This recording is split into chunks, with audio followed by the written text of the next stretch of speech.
नमस्कार दोस्तों, हरीशचंद्र अकेडमी के यूट्यूब चैनल पर आपका स्वागत है। देखो, कई स्टूडेंट का क्वेश्चन है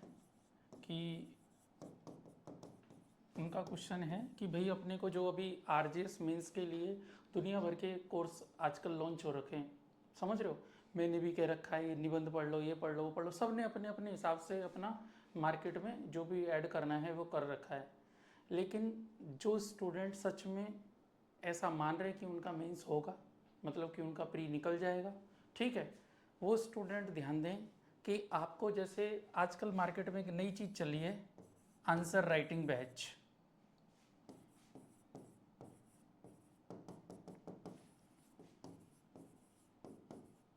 आंसर राइटिंग बैच अच्छी बात है, आंसर राइटिंग करनी चाहिए। लेकिन एक बात ध्यान रखना, ऐसा ना हो कोई आंसर राइटिंग बैच के नाम पर केवल और केवल आपको 2-3 किताबों के क्वेश्चन चिपका दे। समझ रहे हो,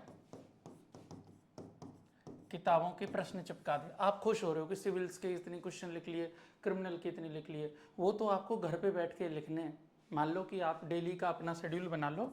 डेली आपको क्या करना है, डेली आपको 2 क्वेश्चन सिविल के और 2 क्वेश्चन क्रिमिनल के, 2 सिविल के और 2 आपको क्रिमिनल के लिखने हैं, है ना। ये आपको बनाना ही बनाना है सिस्टम, क्योंकि ये जो टेस्ट सीरीज और ये सब चीज़ें होती हैं वो सिर्फ एक तरह से ये है कि अब आपको क्या पता कि जो आंसर राइटिंग बैच है उसमें जो आप आंसर लिख के आ रहे हो उसे कौन चेक कर रहा है, ये तो पता नहीं है ना भाई। आप जिससे सिविल का आंसर, क्रिमिनल का आंसर चेक करवा रहे हो उसकी क्या क्वालिफिकेशन है।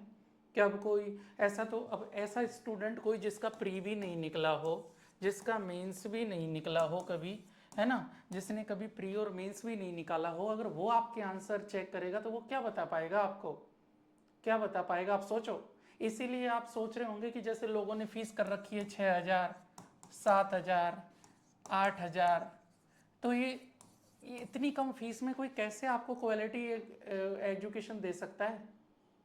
और क्वालिटी एजुकेशन दे तो फिर आप सिविल और क्रिमिनल के मामले में बिल्कुल रिस्क मत लेना। सिविल और क्रिमिनल में तो अगर आंसर राइटिंग आपको करनी है तो भैया सीधी बात है, जिससे तुम हमारे आंसर चेक करवा रहे हो, पहले उन लोगों का अगर पहले कहीं सिलेक्शन हो रखा है तो वो सिलेक्शन का उनका प्रूफ भेजो।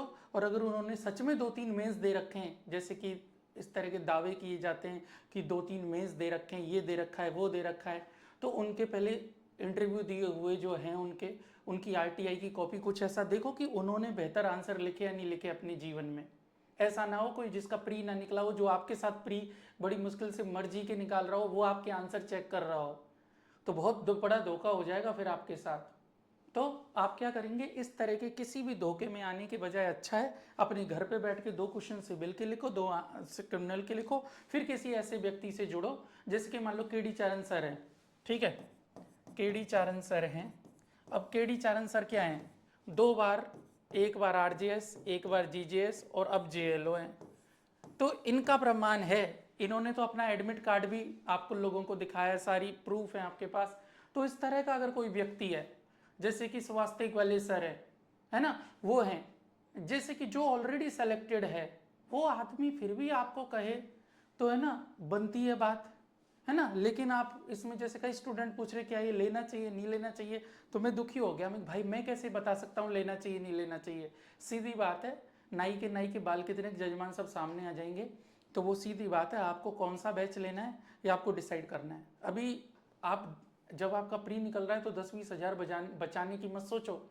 मैं खुद मेरा निबंध की क्लास चला रहा हूँ, ऐसे राइटिंग के चला रहा हूँ, फीस कम नहीं कर रहा, बिल्कुल भैया 8,000 फीस है, पढ़ना है तो पढ़ो नहीं तो मत पढ़ो, ठीक है। वो क्योंकि बहुत मेहनत होती है, मन नहीं करता फिर अगर कम फीस होती है तो पढ़ाने का, न कॉपी चेक करने का, ना कुछ का भी, तो फिर कैसे आपको समझ में आएंगी चीज़ें।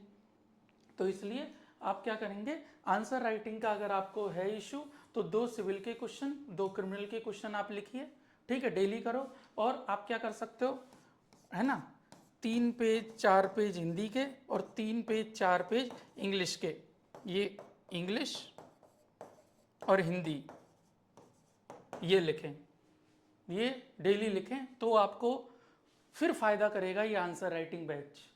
अगर आप खुद से कोई तैयारी नहीं करते हो घर पे तो ये आंसर राइटिंग बैच आपको किसी भी तरह का कोई फायदा नहीं कर पाएगा, ये ध्यान रखना, ठीक है, तो उस क्वेश्चन का जवाब है जिसमें मेरे से डेली पूछते रहते हैं ये कौन सा बैच करें कौन सा नहीं करें, ये ऐसा हो रहा है वैसा हो रहा है। तो कुछ नहीं हो रहा, आप जिससे कॉपी चेक करवाओ उससे पूछ लो भैया कॉपी कौन चेक करेगा, कॉपी क्या सीरियसली चेक होंगी नहीं होंगी, कॉपी चेक करने वाले की क्वालिफिकेशन क्या है, और क्वालिफिकेशन अगर है तो उसका प्रूफ दो और वो व्यक्ति के साइन भेजे, फिर वो व्यक्ति उस तरह के डेली साइन करके आपकी कॉपी पे भेजे।